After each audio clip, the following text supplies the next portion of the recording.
Ladies and gentlemen, welcome to this week's edition of the LTT Podcast. My name is BrendenPlayz. This is the show where we answer all the questions that you send in every single week on the BrendenPlayz forums, BrendenPlayz.com/forums, and the YouTube comment section down below, or heading over to the website at BrendenPlayz.com, leaving a voicemail there, and of course the Facebook page, BrendenPlayz Official. Now, first show in a couple weeks' time. I know it's been a while. I apologize for all of you regular weekly listeners. I do have to apologize.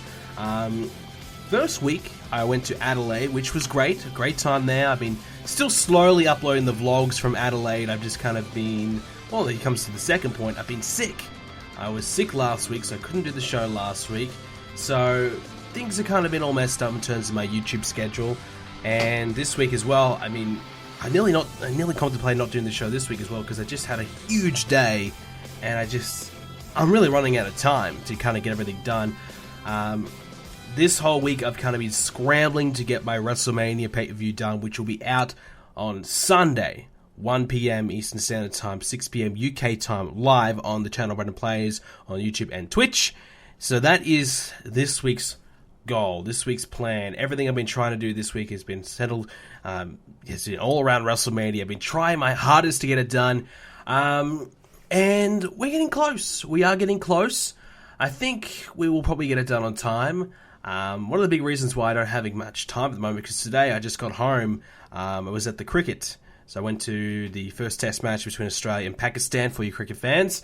I went there on the first day, and that goes from about, well, I got there, I left home about 11, and I didn't get home until about 10 o'clock. So a pretty long day, a pretty long day. So now it's 11 o'clock right now, so I'm getting home, and I'm like, oh man, I gotta get this show done, I gotta get the podcast done. I felt bad because I missed the last couple of shows, so I had to get the show done this week. And there's plenty to talk about still with Roadblock coming up, so we'll talk about Roadblock today. I'll touch on my recent NXT experience again. I did a video about it on my channel yesterday, but I will talk quickly about the NXT show, but also the live show this time rather than meeting Nakamura and TM61. We'll talk more about that. And so we'll talk about Roadblock. Talk about the last couple of weeks of Raw and SmackDown, a few things I've been wanting to get off my chest, and a couple of the different news and rumors. Also, the announcement of the new WWE UK tournament, the championship tournament that's going to be happening over the UK. We'll talk more about that as well. So we'll start this week's show off with my NXT live show that I just got done doing over the weekend. Lots of fun. Lots of fun. That was on Sunday. And if you don't know, I'll quickly tell it again. I got the opportunity to interview TM61. I had like 24 hours to prepare for the interview. I've never done an interview before, so I was freaking out. I was very nervous, I guess I could even say scared. I didn't know, how to feel. I didn't know what to do. I just was so nervous. I've never been really been nervous for anything so much in my life. It was just a really crazy experience, but everything went really well. The interview went really, really well. I'll talk more about that on the video, like I said. And I also met Nakamura as well in the elevator, which was just crazy. So really cool to meet some of the wrestlers there. But the live show itself was a lot of fun. I've only been to a handful of WWE shows, the first NXT show I've ever been to, which is really cool as well that obviously they're now touring NXT overseas. The crowd, it was pretty good. I mean, I would say there's probably 3,000 or 4,000 people there. I was at the Gold Coast, which doesn't exactly have a big venue, but most of the seats were filled. I'm not sure how many people can fit in that building. I don't think it would be a hell of a lot, but I would say probably 2,000, 3,000, 4,000 would be a rough estimate. Probably 3,000 I'd say. It was a pretty lively crowd, definitely a bit of a smart wrestling fan crowd. But there was only really seats available up at the top, up in the nosebleed seats, which, by the way, there was no seats in that building. That was really bad. Really, honestly, I got hooked up with seats thanks to WWE because I did the interview. They helped, they got me some free seats as well, which was awesome. They got me some seats on the floor. My seats were good in terms of seeing the in-ring action. The only problem with my seats, I couldn't see the entrances because I was looking dead on, and I could only just see the head of the wrestlers the other side of the ring. So if I wanted to see the entrances, I couldn't exactly do that, which is a little disappointing. The seats that I actually originally bought, because I was actually going to go to the show regardless, I gave it to my friend, and he said that he could see the entrances and everything like that. He could see everything perfectly, so a little jealous that he probably ended up having a better view of things, but nonetheless, I got really close up at the floor. Really, really cool. It was good interaction, a good vibe, good audience. Lots of silly chants going around, lots of interaction. You're a wanker chants. Or, probably the two guys that surprised me the most in terms of reactions was Patrick Clark. He's a heel persona, and I actually think, Patrick Clark, this guy, I saw him in NXT, and I thought, not NXT, sorry, Tough Enough, and I thought, hey, this guy, he could be okay. He's probably the only guy in that show that I felt as though could be something. And here he is, he's coming out, and I don't know what his gimmick is. I haven't seen him in NXT, but he's wearing some ribbons, and he's looking real flamboyant, I guess we could say. But it was funny because the crowd absolutely just hated every single thing he'd done. He got booed out of the rafters, and he was talking a lot of crap to the crowd. There was even times where he's using his ribbons as a weapon, and the crowd was, chanting ECW, holy shit, this is, oh my god, like acting like the ribbon, hurts a lot because, the wrestler was selling it. Might have been Oni Lorcan, I think he was versing, I think. Yeah, but he was selling it like the ribbon was hurting. We all know friggin' ribbon doesn't hurt. But it was kind of funny. And the other guy was Tino Sabatelli. He got a lot of heat. Everyone chanting, go back to football. Who are you? Who are you? They just were ripping into Riddick Moss and Tino. So they got a lot of heat. But that was also a lot of fun as well. So, overall, really good. I think probably some of the better reactions of the night. Obviously, the crowd loved Bobby Roode and Ty Dillinger. Everyone was doing the 10 chant when the referee was counting the whole entire show. So that's pretty much now transcending everywhere. I'm guessing that's going to be a permanent thing from now on. So that's kind of cool. Hey, Ty Dillinger's doing pretty well for himself. I think at the moment this guy might be now really ready to move up. I think he hasn't quite hit the NXT championship or anything like that, but he's now getting some momentum, some credibility, and the crowd's certainly starting to like him a lot more. He could have a future. For a while there, I thought this guy's dead in the water. He's never going to get past NXT, but he's starting to get there now. He's starting to get there, and I think he could be something down the line. Bobby Roode was fantastic. So happy that I got to see Bobby Roode. He actually had two matches. He and Ty Dillinger had a one-on-one match, and then they were also in the 8-man tag later on the show as well, which was great. A double dose of Bobby Roode, who's complaining. I certainly wasn't. I was very happy. Samoa Joe, I think, was in the match in the 8-man tag. I think it was the Revival, Bobby Roode, Samoa Joe versus Team 61, 6-1 versus Team 6-1, Nakamura and Dillinger. So I think Samoa Joe probably had about 90 seconds of in-ring action. Then he tagged out. He had enough, so he did absolutely nothing all show. Nakamura probably about 3 or 4 minutes. He got the win, I think, in the end, and kind of got out of there. So the two main guys kind of had an easy night, but certainly the crowd will love Nakamura. Samoa Joe had a good following as well. But so definitely probably Nakamura and Bobby Roode and Ty Dillinger, the top three. Samoa Joe probably a fourth. DIY was certainly liked. The Revival got a lot of heat. They were talking a lot of trash. I haven't really focused a lot on the Revival, but seeing them in person, I'm kind of really impressed with these guys, and I really believe they could be a top tag team. They just kind of get it. You kind of watch them and the way they're interacting with the crowd, what they're doing in the ring, they just get it. Some guys just get it, some don't. The Revival get it. These guys are great, so I really, really enjoyed them, and they've now made me a fan. I really wasn't much of a fan of them at all. I really didn't care about them at all, but they've now made me a fan. Also getting to chat to TM61 and kind of talking to them in person has now made me a fan of them as well. I haven't really known too much about them, but obviously being an Australian tag team and getting to kind of meet them in person, which was amazing. So cool. Certainly now going to keep my eyes on those guys for sure. They are really, really fun to watch, and I expect plenty of them in the future. But overall, had a great time. Really, really good. Really, really good. If you can get to an NXT show or a WWE show in general, you got to do it. It's so much fun. I said this in my video, but I said, a lot of the stuff you see in TV, it's good, but like, you know, you see it all the time, it doesn't really mean much. But when you see it in person, it just, you know, you can see a cross body off the top of the rope, and it's like, oh wow, that's cool. You know, someone does, you know, tope through the ropes. It's like, oh man, that's pretty awesome. You see it on TV, it's like, oh, okay, all right, whatever. But you know, it's just the things that you see in person. Everything's much cooler in person. So you definitely enjoy the shows a lot more. And sometimes it's good to watch some wrestling without some hideous and horrible commentary in the background. So, yeah, I definitely enjoyed it. Definitely enjoyed it. I had a great time.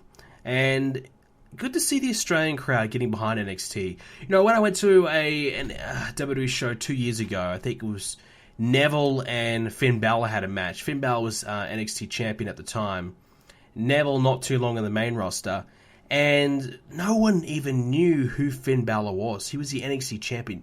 Nobody in that crowd, like Finn Balor came out to crickets. No one knew who the fuck this guy was. But because Neville had been on the main roster, everyone was cheering for Neville. And Finn Balor got nothing. I'm like the only guy in the crowd cheering for Finn Balor because like, oh shit, Finn Balor, this guy's awesome. I really like Finn Balor. No one, you know, knew NXT. No one knew what NXT was. And that was 2 years ago. Now you fast forward to now, and you know they sold out. Well, I don't know if they sold out, but they, you know, majority sold out a building, and full of NXT people who knew all the chants, knew who the wrestlers were, knew everything about them. They really enjoyed what they saw. So that goes to show the growth of NXT globally. That's just not, you know, in America. That's here in Australia. So now they've got a nice audience. I hear the crowds all over Australia are really good, especially in Melbourne when they taped the steel cage match. So very promising. Very promising for NXT going forward, and NXT is continuing to grow and grow. And it's looking really good.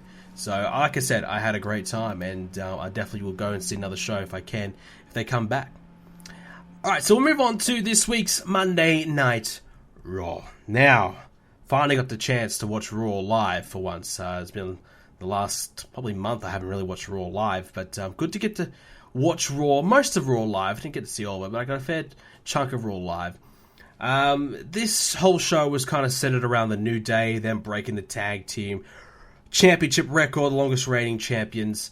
Now, I've said it for a long time. I've been a big fan of the New Day for periods of time, but now I just really see them as stale. Like it's kind of the same old. They come out, do the sing and the jive, they cut a couple jokes, and lately it's just been like interference to kind of win. They've been doing whatever it takes to get the wins. It just hasn't been that enjoyable. I think it's like it's time. You know, you get the feeling like, all right, now it just feels like it's the right time to drop the titles. They've been champions for a long time.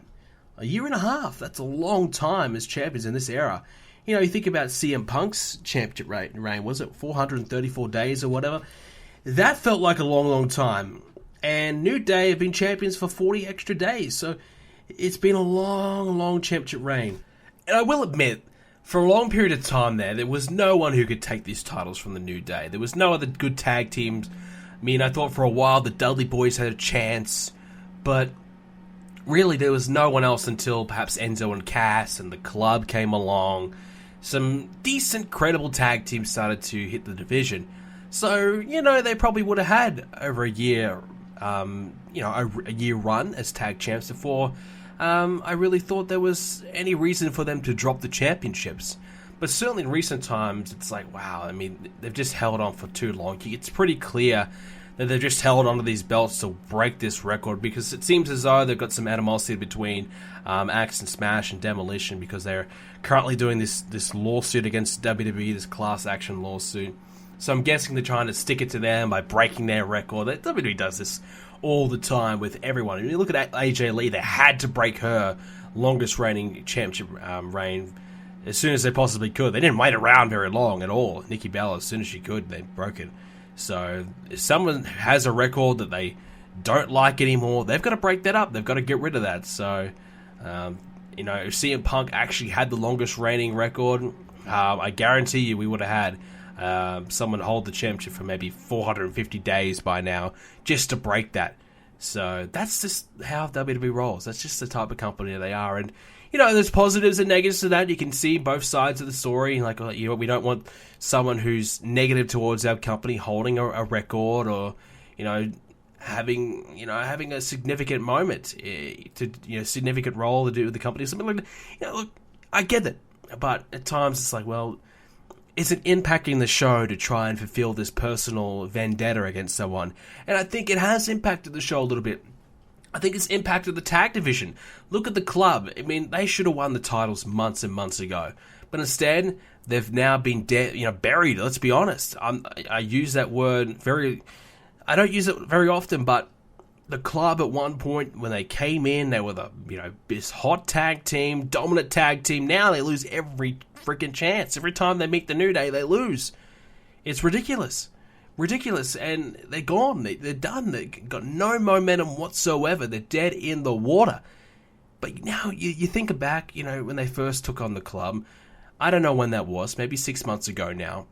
You think about it, you give the belts to the club at that point in time, and you give the club a dominant run. They look good. They run through a lot of the tag teams here in the division.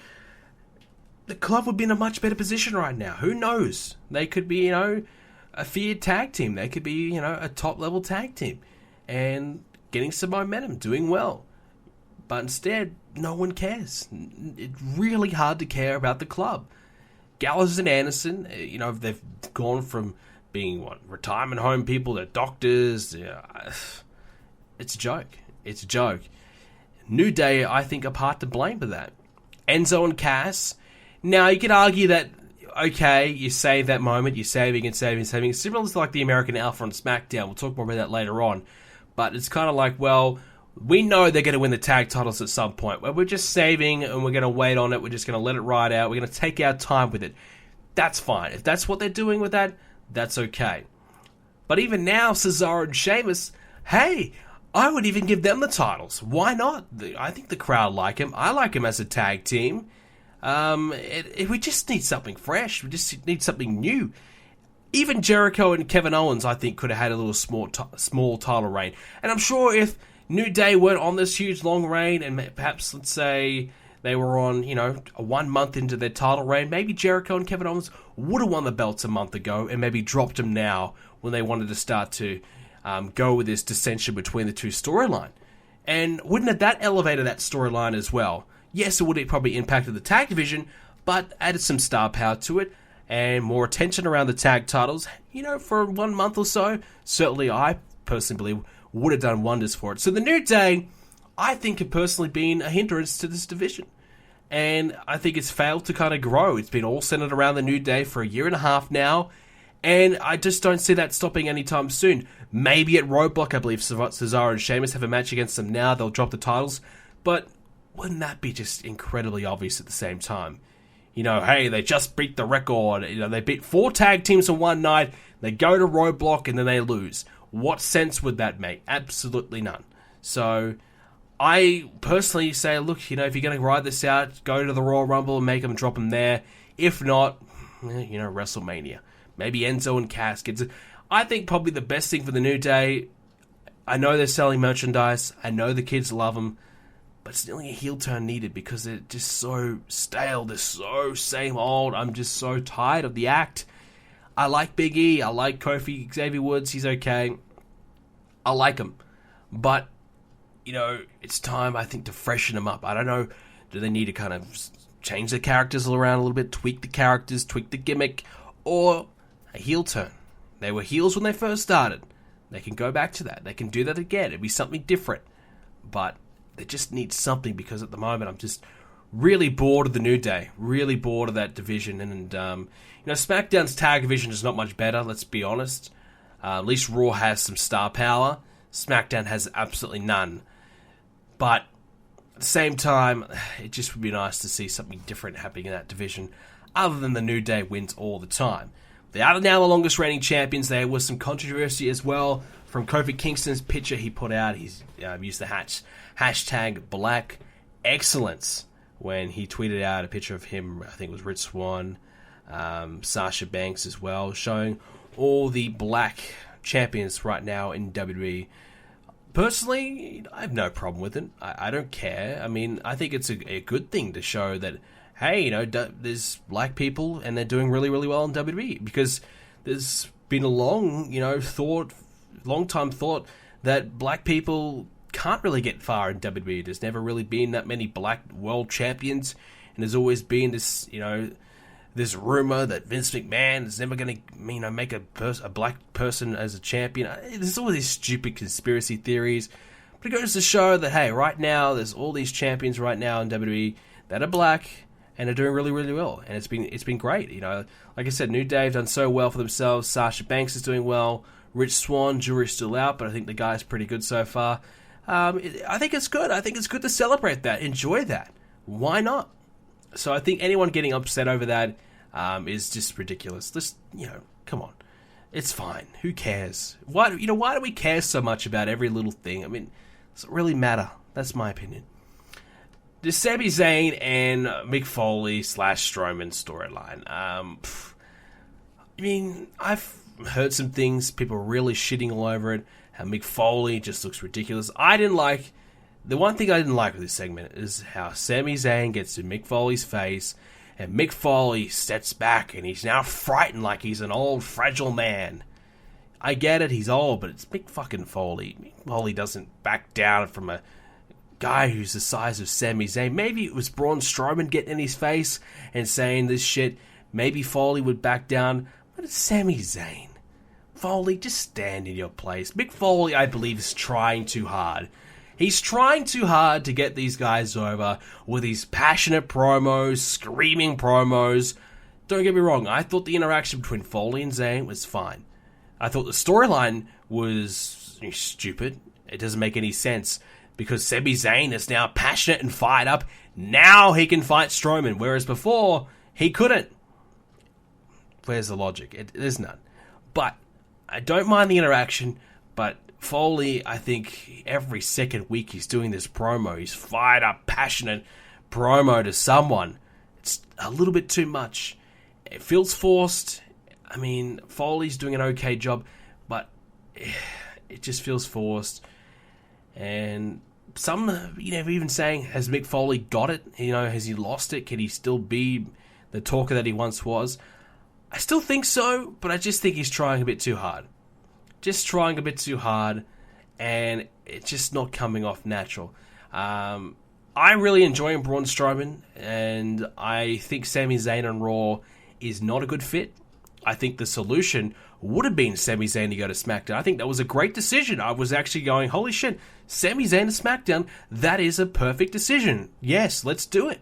Instead, he's staying on Raw. I think it should have been a stipulation of something like, if you lose to Braun Strowman, you're going to SmackDown. You're out of here, because we don't want you anymore. You're done. See you later. You're going. And, apparently they're going to get Eva Marie in return. I think that's a bit of a joke. But, why not do something like that? Why not, if Sami Zayn loses and, hey, he's got to go. If he really wants this match, he's got to put his job on the line. Then that's fair enough. But personally, I think Sami Zayn would be a great solution to a lot of SmackDown's issues. When you think about it, SmackDown doesn't have any mid-carders. They're now having to have Dean Ambrose compete for the IC title because there's no one else. Now Ziggler's going to compete for the world title. They're going to basically switch roles and probably do that for the next 3 months because there's no one else. Cena's coming back. Yes, he'll fit a role for a little bit, but there's no one else. Sami Zayn, you put him on SmackDown, and hey, Miz has now got a new opponent. And Baron Corbin's got a new opponent. A few mid-card opponents. But hey, maybe if Sami Zayn take on AJ Styles. Why not? It'd be a perfect opportunity right now. There's so many opportunities available right now in SmackDown. Dolph Ziggler's taking advantage of it right now. Sami Zayn, basically he's the next Dolph Ziggler, let's be honest. The way they're booking him, he might get one world title run for 5 minutes and that's it as well. But why not put him on SmackDown? He could be taking on AJ Styles. He could be, you could really position this guy very strong. Compared to Raw, it's just stacked. He's just behind everyone right now. He's behind Reigns, Rollins, Owens, Jericho, Strowman. He's just got no chance of breaking through. Maybe even behind Rusev. Probably even behind Cass. I mean, you name it. Cesaro and Sheamus are ahead of him. You put him on SmackDown, and all of a sudden, things start to turn around for him. So I hope he does end up going there. The Rusev and Enzo storyline, we'll move on to that. I didn't comment about the hotel thing. I liked it. I thought it was different. I wanted to comment last week, but I couldn't do the show because I was sick. But I really wanted to comment about the fact that they were doing the bar brawl and the hotel thing, going outside of the ring and doing stuff. You know, there was even a parking lot brawl, I believe, between Rollins and Jericho, I should say. Perfect. I love that. That's one of the key things that I think are missing right now in WWE is outside interactions. Everything is just in the ring. They're acting like no one fights in the backstage, in the locker room. They're acting like no one fights each other when the show's over. They just act like it's all 100%, everything is in the ring. These guys just wait to fight each other in the ring.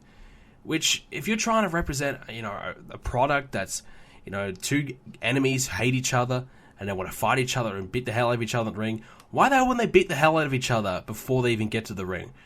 If Roman Reigns sees Kevin Owens on the street, Roman Reigns is going to fight, going to throw hands.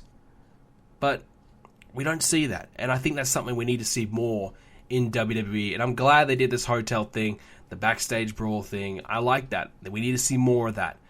In terms of the cast now stepping up for Enzo, that's fine. I don't mind that. But the problem with the storyline is Rusev's defending his wife, and everything that Rusev is doing is admirable. That's good. He's heroic. He's the babyface.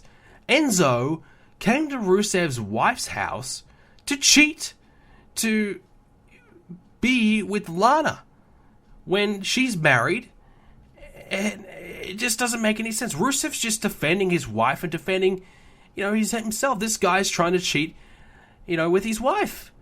Why the hell wouldn't this guy want to beat him up? Why the hell wouldn't, if that happened to me, if I walk into my hotel room and I see a guy trying to be with my wife, I'm going to beat the hell out of him. I'm going to try. I don't know if I'd be successful, but hey, if he's Enzo's height, maybe I'd have a chance. But I'm going to try my best to beat the hell out of him. So Rusev, everything he's doing is the right decision. It makes sense. And if anything, Enzo's the bad guy. Cass sticking up for him just makes him just as much of a bad guy. So it's all backwards. Everything about this storyline is backwards. Rusev is really the babyface. I'm with Rusev. I'm like, hey, dude, that's fair enough. You want to, defend your wife. This guy's trying to, cheat with your wife. That's fine. He wants to get with your wife. You're well in your rights to do what you want. That's fine. But they're trying to portray this as like, oh, Enzo's just, he did nothing wrong. He was suckered into the hotel. Oh, how could Lana and Rusev do this? Come on, give me a break. Ridiculous. Just ridiculous. So the storyline's all completely backwards, and that's the main issue with this right now. Finally, looks as though they are 100% confirmed going along the route of Owens and Jericho now breaking apart against one another, splitting up as the best friends. Will they drag this out to WrestleMania and have a match at WrestleMania? I can see it happening. I think they will. I think they'll keep teasing dissension between the two, and eventually on the road to WrestleMania, I think either Owens or Jericho will turn on one another. Probably Jericho. I could see him just going babyface for a couple of months before he leaves and having a match at Mania and losing. That would be fine. That would be 100% fine. Maybe at the Royal Rumble, Kevin Owens has a match against someone and Jericho accidentally costs Kevin Owens the world title, the Universal title. And that can obviously create the full-blown dissension between the two. I think it has to happen eventually. Unfortunately, Jericho is going on the road to, create a new album with Fozzy and then go on the road with them to do the tour. Unfortunately, you kind of have to end this storyline. Yes, you could bring back Jericho in a year's time and say, hey, I'm your best friend, I'm back, and go from there. But I think for the sake of Kevin Owens, you don't really get anything out of Jericho just walking up and leaving and he's gone. If you have Kevin Owens have this big long storyline, ended at WrestleMania, Kevin Owens ends up beating Jericho, you give Kevin Owens heat, and he gains momentum, and you keep building Kevin Owens from there as a top tier main event superstar on Raw. I think it's a logical decision. I don't think the fans want to see it happen. I think we all love Jericho and Kevin Owens. The interaction is fantastic. The matches have been funny. The storylines, the segments. the matches, everything about it has been entertaining. It's just been really, really good. A lot of the things they do are great. And Jericho can still do it. He still can go. He's still... he's slowed down, no doubt about it, but he's still good. Still good. Still performing well, and I'm still really enjoying it. So it's a shame to see these guys probably going to break up. Hey, maybe they'll tease it and tease it and tease it, and they'll end up just hugging it out. And there'll be a twist and a turn, and a bit of a swerve. Maybe. We've seen it before, but I think this time when it happens, it's going to happen, and most likely it might happen to cost Owens that Universal title. And I say he's probably going to lose that title because I feel like they're going to want to drop that belt off Owens to give it to a bigger name to help sell WrestleMania. Now, Owens has been doing a great job as champion, yes, but he doesn't have the casual viewer name recognition that the other guys... Well, actually, realistically, who does? No one really. So, I don't know, but that's certainly a very big possibility that he may drop the belt quite soon in favor of someone else. Maybe it is Roman Reigns. Alright, so we'll go on to Roadblock end of the line. So Raw's exclusive pay-per-view. We just talked about it a moment ago, but we'll start it off with Big Cass and Rusev singles match 1-on-1. Big Cass will probably win. Rusev seems as though he just eats shit for breakfast every single day, and he probably will lose. But who should win?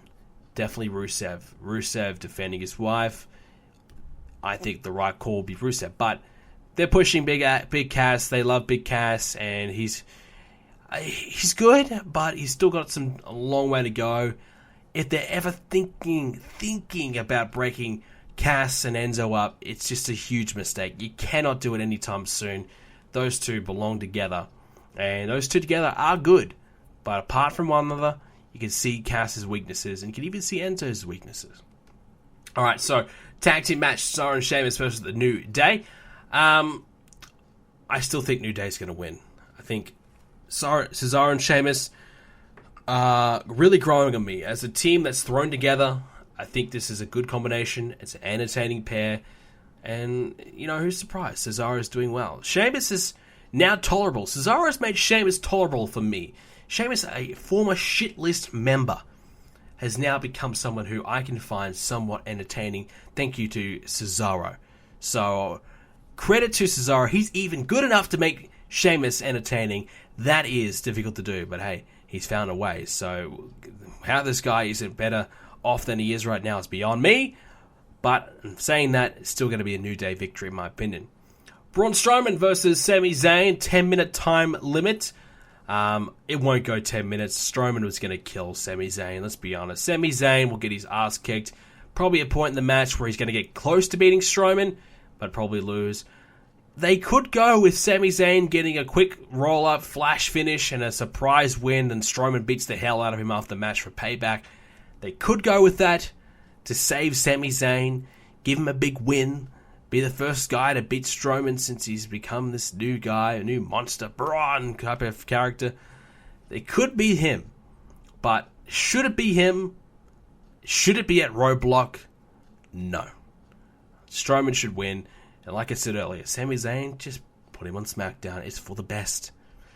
The Brian Kendrick versus Rich Swann versus TJ Perkins for the Cruiserweight title. Wow. Cruiserweights, who cares? Honestly, we're a couple months in now. 205 Live. I watched 205 Live. The first one, I believe. Or one of them, maybe the second one. Yeah, it was the second one. I watched it. And the only real thing that I enjoyed the most was Austin Aries on commentary. The rest of it was okay. They need some different names in that Cruiserweight division. I know they're bringing back Tajiri. He's confirmed now. Grand Metalik, surely he's not too far away. But still, they've still got a lot of work to do. They are struggling, and it's not looking good. They're going to have to do something. Rich Swann as champ, though, I do like it. They kind of throwing the title around and giving it to everyone is probably not a bad idea, to be honest with you. I think Cedric Alexander should be a guy who should be in that mix as well. But Brian Kendrick, he kind of failed. TJ Perkins was a colossal failure. Rich Swann gets a bit of a reaction. Jack Gallagher actually got a nice little response on Raw. So he's someone who you can keep an eye on. He might do something. But, yeah, the other guys in the division are really going nowhere at this point. Charlotte versus Sasha Banks, 30-minute Iron Man match for the Raw Women's title. Oh my god, I hope this is over. I hope this 30-minute match is the end, because I've seen these two compete so much. I really don't want to see a 30-minute match. Come on, if this is like their third match, we're going to go for the big epic finale, fair enough. But this is, their 10th match? I mean, enough is enough. These two women have just fought for this title back and forth for months and months and months. Please, Sasha, win. Beat Charlotte. And then move on. Turn heel. Go after Bayley. Nia Jax, go after Sasha. I don't care. Just do something different other than Charlotte. And to be honest with you, I would probably have Charlotte take some time off. Give her a month or two of TV, because she's been the champ, the vocal point of the show for such a long period of time. I would take her off TV for a little bit of time, refreshen her up for WrestleMania, and go from there. But, just having her on every single week. Charlotte is great, don't get me wrong. I think she's fantastic, but sometimes it's good just to take someone off TV for a little bit of time, freshen them up a little bit, and, bring them back for a big run. Charlotte could come back and hunt that title back, post the Rumble. So give her a month or so off. Otherwise they're going to have to do another rematch. And what are you going to do with Charlotte? You're going to put her in another short little feud for a bit? I don't know. But some time off would probably be advised. Chris Jericho versus Seth Rollins. It's a singles match to determine the new number one contender for the Universal title. I actually didn't know that. I didn't know that was actually a confirmed thing. You'd have to say Seth Rollins is going to win. Maybe Jericho wins via interference. Triple H might pop out and interfere. Maybe Kevin Owens inadvertently attacks, Jericho and screws him over to help Rollins, or vice versa. Maybe Owens actually comes out to help Jericho. But obviously now it would probably lead to Jericho and Owens one-on-one at the Rumble, which I guess is where you can, officially do the turn or whatever, something like that. But I definitely think Kevin Owens is going to hang on to the championship against Roman Reigns. I think there'd be no point making Reigns a double champion. Nobody really wants to see that. Reigns as a US champion is enough. I don't think people even really want to see that. But him as a double champion is not necessary. So I would probably have Jericho in there and maybe helping Kevin Owens out if Kevin Owens helps Jericho out earlier on. So I don't know. We'll see. I think there'll be a lot of interferences on this show. A lot of just a lot of fuck finishes. But not a bad card. Could be quite predictable at times, but I think it should be a decent little show. And you got to remember it's a Raw exclusive, so it's not always going to be amazing, these exclusive shows, but there's definitely should still be plenty of fun. Alright, so we'll move on to this week's SmackDown, and probably the biggest thing coming out of the show was the Tag Team Battle Royal, which I felt was really drawn out. There was like a good 5-6 minute period where there was no eliminations at the start of the match. A real quick one, then nothing for a long period of time. It just went, oh my god, this match went on and on and on. The tag division of SmackDown really suffers from the lack of star power. Now, I get it. Gonna take time to build that. That's all well and good. But you just feel like, oh my god, there's the Wyatts, there's the Usos, American Alpha, and then there's everyone else. And that's a bad thing. The winners of this match actually were the Hype Bros, but I was kind of disappointed. I thought the American Alpha were going to take it out. But I think the American Alpha, with them, they're going to wait it out for them. I feel like they're the big team. They're going to get the big win at some point. But they're just going to probably save it, wait for it. Maybe they're the team to beat the Wyatts, because I could believe that. I could believe the American Alpha doing it. American Alpha are great. They're such a fun team to watch. Hype Bros, they're not. It just feels forced. It's cringy. It doesn't look natural. It just like they're trying to act like they're real hyped up, and Mojo, yeah, he does okay. Zack, not really. But anyways, they did win the match, but Zack Ryder blew out his knee, so I don't know what they're going to do there. They're going to redo the match. I don't know, but that's blown out all their plans, and that's unfortunate. Hey, they were going to get a title shot probably, the next couple of weeks, but they're going to miss out on that, and that's just the way it is. But it'll mean that someone else has to step up. Maybe they bring in the Usos. Maybe they bring in American Alpha. Who knows? Maybe they try and elevate another team. Because we know they need to do it. They've got a lot of teams they can really, beef up a bit and do something with. Maybe they need to bring up another team. Maybe they need to do something. They've got to, they've got teams. They have teams in this tag division. But they've got teams that aren't over. The only team that's really over, and, American Alpha are doing alright, but I wouldn't say they're majorly over, but I will put them in this category. I think the Usos are also over. And obviously, Orton and Wyatt, so you've got 3. Yes, Slater and Rhino, but I feel like they're going to break them up at any point right now. Maybe they give them another match. Maybe they might just throw them in there and give them another match and then continue that little tease of a breakup through that. But, this tag division, compared to Raw, Raw's got all these teams that I feel like should be champions, should get a run for these titles. SmackDown's got all these teams who I feel like should not get a run for these titles.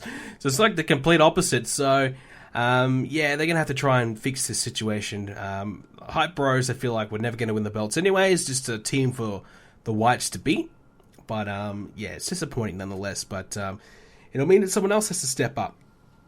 Who did step up this week, though, was Luke Harper in the Fatal 4-Way main event. I thought he looked really good out there. And it's just a bit of a reminder of how good Luke Harper is. I think we kind of forget that Harper as a singles is actually, he's a really damn good wrestler. He's actually really, really good. He certainly held his own. I thought for a while that, hey, this guy might actually win.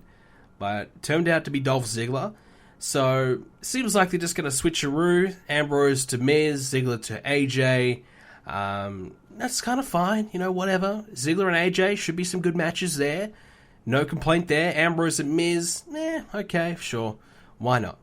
So, that just kind of extends things out a little longer. Don't think Ziggler's going to win the belt, but should put on some good matches regardless. And hey, we can't get Styles versus HBK. Ziggler's not a bad guy to kind of, replace Michaels. I'm not saying he's Shawn Michaels, but I'm saying, he's got some Shawn Michaels about him, and he'll certainly carry himself similar to Shawn in that match. We also learned about John Cena returning in 2 weeks' time. There was some talk that, hey, he might not be returning at all. He's going to take on even more movie deals and do all this. We don't know if he's going to be back full-time or if this is just a one-off appearance. We don't know. But Cena's back in 2 weeks' time. I would probably say he will enter himself into the Royal Rumble. He'll work the Rumble and maybe not work many shows in between and kind of finish up his Hollywood dates and then maybe be back full-time for WrestleMania. So that's where I see it. And maybe he comes back to renew the rivalry with AJ Styles. That is possible. And maybe they try and set up Styles versus Cena at the Rumble. Many people believe Undertaker versus Styles is going to happen. A lot of the dirt sheets are reporting that, hey, Undertaker's going to be back in a couple weeks' time to start building towards that. I just can't see it. I just don't see that. Nothing in my mind is, thinking that's going to happen for the Rumble. Stranger things to happen. It definitely could happen. I could definitely be wrong. But right now, I'm not seeing it. I'm really not seeing that. But we'll see. And that's pretty much SmackDown. And that's another disappointing SmackDown. In terms of the show, but just not a lot of talking points about it. They kind of were focusing on tribute to the troops this week as well as SmackDown, trying to do double duty. It was a bit of a chaotic week, I guess, for them. So maybe they held back a little bit on SmackDown this week to cater for tribute to the troops. And that's perfectly fine. So overall, still not a bad show. And I'm sure we'll see something a little bit better maybe next week. Maybe next week we'll get the Christmas editions of Raw and SmackDown. Hopefully not. Hopefully we can avoid that this year because they're normally the worst shows of the year. So hopefully we can avoid that. And hopefully they're still good quality shows. We'll move on to the other little bits of news and pieces that have come out of this week. First piece of news I'll talk about is the Chris Hero situation. Is he coming back to WWE in NXT? Cassius Ono? Horrible name either way. Cassius Ono. Chris Hero, I watched a couple snippets of him versus Cody Rhodes. He is in awful shape. I mean, the guy's a phenomenal wrestler, don't get me wrong, but he is in absolutely terrible shape. A lot of people have been saying Kevin Owens is not in good shape, but he's in the WWE, he's the world champ, he's fine. I agree, but Kevin Owens got a t-shirt on and, he's acknowledged that, hey, I'm not the typical type of guy, whereas Chris Hero, he's wearing he's just, the way he's looking, the way he's presenting himself as someone who should be, skinnier, He doesn't have to be ripped, doesn't have to be anything, but he's just got to look the part, and he does not look the part. He looks like someone who's out of the crowd fighting in the ring, stolen a wrestler's ring gear and he's trying to learn how to fight. It's embarrassing, and I don't see NXT putting that guy on their brand until he's lost the weight and looks alright. And I don't know if Chris Hero is going to be willing to do the work to do that. I'm sure he still gets booked quite well, independents, because, he's Chris Hero. He's made a good name for himself at the Indies. But let's be honest, he's 37. If there's ever a time to come back to NXT, it's right now. If not, it's never. I believe he shut down the rumors that he is coming back on Twitter, but, stranger things have happened. But, it's really now or never. If the guy's going to come back, he's going to have to lose a lot of weight, because I don't think Triple H would put him on his show looking like that. I really cannot. Considering that it was 3 years ago where he was still not looking that great, but he was certainly looking a hell of a lot better than he is now. And we were talking about his discipline back then, and now look at him. It's terrible. But if he is motivated and wants to get himself in shape, I think he could be something decent. But the age is the worry. How long is it going to take him to get into shape? How long is it going to take him to get over? How long is it going to take him to get out of NXT? Is he going to be 39 by the time he makes it out of NXT? Is it going to be too much time to get him there, and time that he doesn't have? Possibly. There's no way you could bring him to the main roster, I don't think, anytime soon. I think he didn't really do enough in NXT originally to warrant that.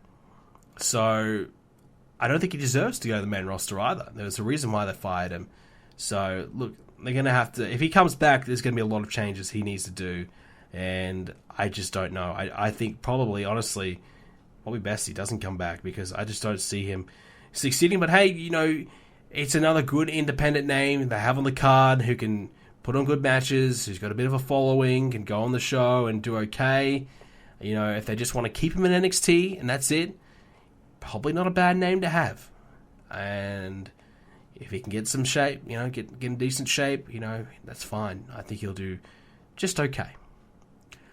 Now, probably the biggest news of the week that just was announced just before I went live on the show was the WWE United Kingdom Championship. So they're going to do a 16-man tournament, elimination tournament on the WWE Network that's going to air and take place in the UK. And so the UK and Irish wrestlers will be involved. Now, I don't know a single person who's on this list.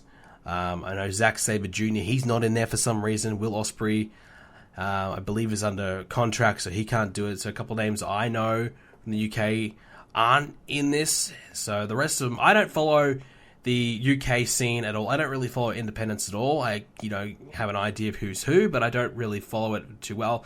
Certainly not the UK. So I really don't know much about these guys at all. But it is good content for the network. It is good exposure for these talents. Get their name out there, get recognized, be known. And some people say this is going to really hurt the UK scene. I don't think so. I mean, if they poach half the talent, yeah, sure it will. Which they definitely might. They'll probably, without a doubt, the champion, whoever wins the tournament, is going to get, taken away and signed. And probably the top 4 of the tournament probably get signed. But I think for the most part, I mean, I heard Triple H saying he would love a weekly UK show. A weekly UK wrestling show on the network. So it seems like they've got these big grand plans beyond just a tournament for the UK, which could definitely mean that these guys will get signed, and they might, create their own, buy an arena over in the UK and build a ring and a whole big setup and stage over in the UK and film this content for the network regularly. And they might just have their own UK show over there. I mean, would that be cool? I mean, sure, why not? Something completely different. And they were talking about having independents on the network. Well, I mean, right now, it looks like they're going to just create their own independent show. Let's just create our own. Let's create our own UK independent show. We'll run it out of the UK. We'll set up a team over in the UK, and we'll do it all there. I mean, it could work. It could work. It's something different. I don't know how fans would react. I don't know how popular it would be, considering there's UK and the network's predominantly American audience, I would assume, and a large UK audience, without a doubt, and it might certainly help convince a few people to subscribe to the network from the UK, without a doubt. But I just don't know how American audience is going to react. I know a lot of people are put off by accents and things like that. I mean, God, look at Becky Lynch. She gets enough flack, for her accent. So does Finn Balor. So a lot of these UK guys are going to sound exactly the same. Neville's obviously had a lot of trouble as well. So, I don't know how they're going to react. I hear that Nigel McGuinness is going to be doing commentary for it as well, which is cool considering he just left Ring of Honor. We're all kind of wondering what the hell, what's he going to do? What's his next step? Well, hey, he's got himself a gig with WWE, which is great for him. That's fantastic for him. So he's going to be involved in that. So that should be pretty good. Definitely having a good name there behind the commentary desk will certainly help. So they're certainly laying down a lot of the groundwork for what could be a very successful show. And I know they're thinking about doing a women's tournament down the line as well. So they're certainly liking this tournament thing. And hey, they might go to all these different areas. They're all around the world. Maybe we could see an Australian one. You go to all these different countries around the world, find the best talent from that country and have them compete. I definitely would love to see an Australian one. I mean, I'd be all for it. I'd certainly watch to see what it's like. Who we got, who's from Australia, who's up and coming, who could be a future star. So if you're from the UK, I'm sure you're definitely going to be liking it. And if you're a wrestling fan in general, I'm sure you could like it as well. It'll be interesting to see how they present it. It'll be interesting to see how they do it. It'll be interesting to see who wins. Interesting to see how many people they're going to sign, what they're going to do with this going forward. A weekly show, I just feel like would be overkill because I've already got so much content.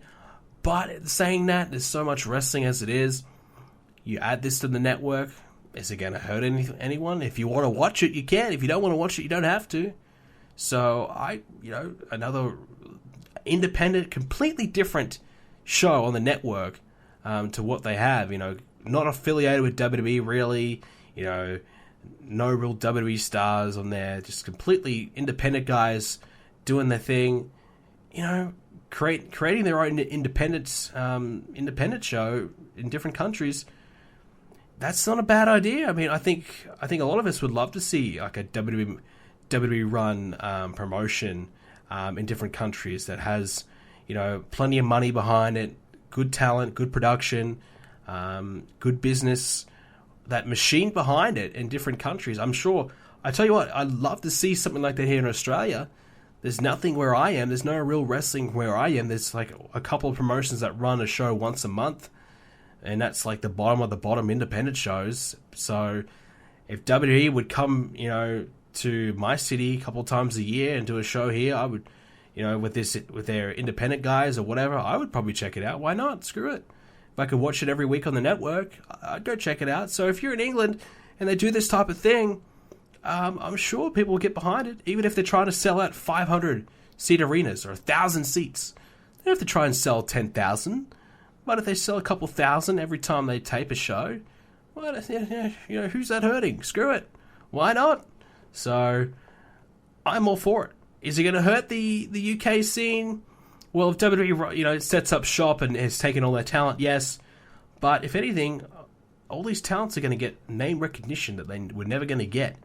And some competition as well over in the UK. So I think it's going to benefit. Wrestling is going to be seen more in the UK.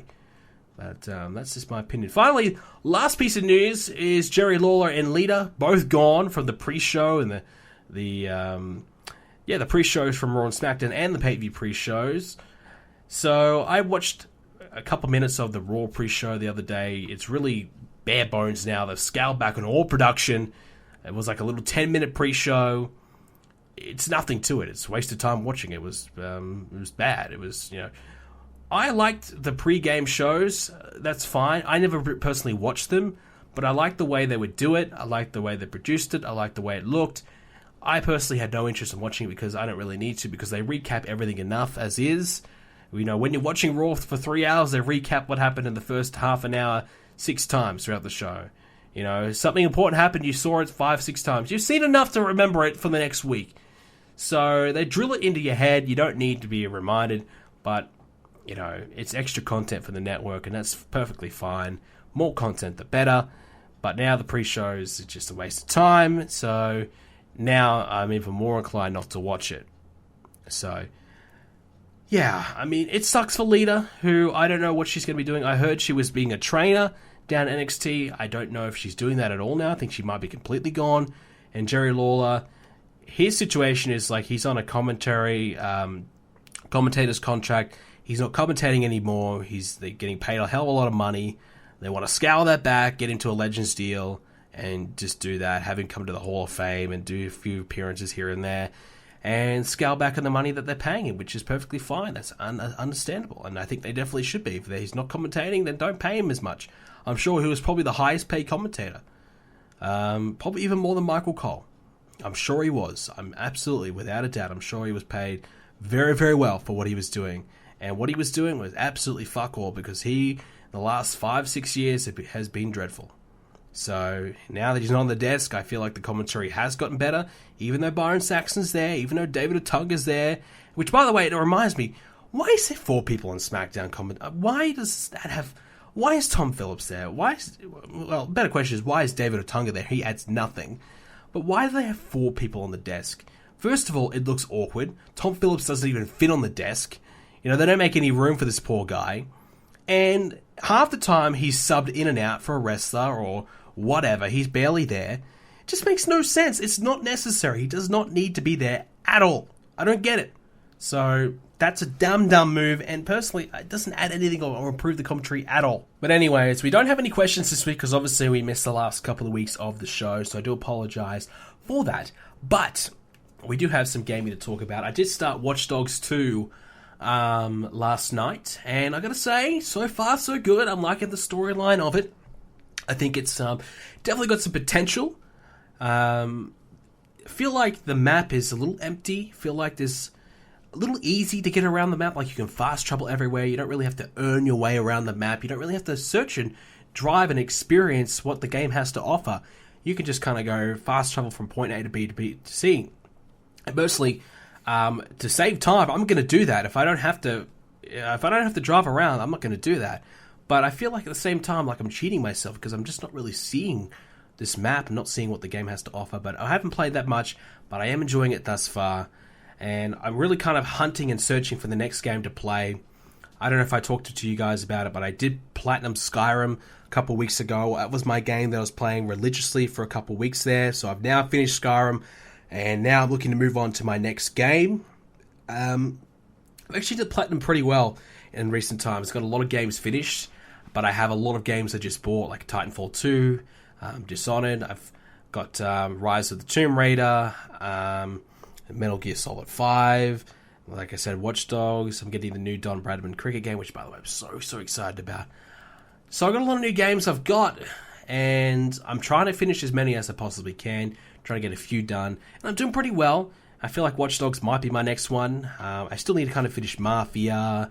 I don't want to list all the names I got to finish because I got to be here for days, but I am enjoying my gaming right now. I really am, and with the time that I have off, I've had a chance to kind of play some more games. I also got myself, this has got a completely different topic, but it just popped into my mind. Also got myself a job interview coming up in next month, so that's really exciting. So it's kind of been a really crazy week for me. I've had a lot of things going on this week, so a bit of an eventful week, which is good. Definitely good. So I got a job interview, which could lead to me, it's only for an internship, so I'm not going to get paid, but it could lead to me earning my dream job. It's my first step in the door to becoming, having the job that I've always dreamed about having, working in an industry that I've always wanted to work in, working for a company that I've always wanted to work for. So I've got an interview for that next month.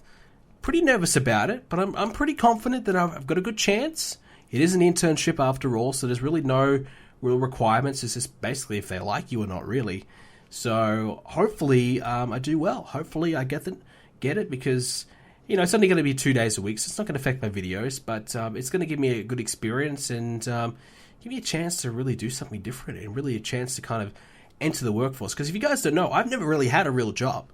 You know, I'm 21 years old, never really worked for a real job because I've been able to make YouTube my job for the last for nearly 4 years. So we're approaching 4 years here on YouTube where I've been able to earn money from this channel, and it's been enough money to kind of pay my bills, keep me going, and do everything I want to do. If I want to go, on a holiday for a week, I can. I can do whatever I want. Not enough money to make it into a full-time job, obviously, but it's enough money to where I haven't needed a part-time job to support myself through college, or university as we call it. And, I've been able to just kind of get by with this. So now it's kind of like, oh shit, I've nearly finished university, got one more semester to go. So now I'm like, oh man, I need to actually get a real job. So I'm trying to line that up, trying to get that started and get that done. So it's nerve-wracking times, but if I can get this internship, I feel like I'm going to be the first step towards success. So I'm really looking forward to that. It's next month. And that's pretty much all I have to say for this week's edition of the LTT Podcast. Hope you guys enjoyed this edition. Roadblock coming up very, very soon. And I'm looking forward to checking that show out. Should be a lot of fun. I will be going to the second day of the cricket tomorrow, so it'll be another very busy day for me. And when I get home tomorrow, I will be working on the WrestleMania pay-per-view. I'm trying my absolute very best to get that pay-per-view done for you guys in time. Hopefully I can get it done in time. Hopefully it is good. I feel like there's a lot of pressure on me to get it done and get it done good.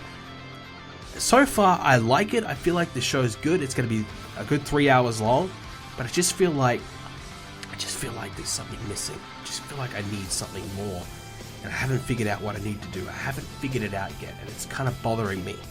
So that's what I need to get. That's what I need to get done. That's my plan for the next couple of days. Whilst I'm sitting down tomorrow watching the game, my mind's going to be ticking. What do I need to add to make this WrestleMania great? Now, I've got all these ideas of what I want to do post-WrestleMania, with the draft and the Slammy Awards and all these cool things coming up, and I just need to get WrestleMania done so we can get to there. WrestleMania is going to be a lot of fun. I really feel like it's going to be good.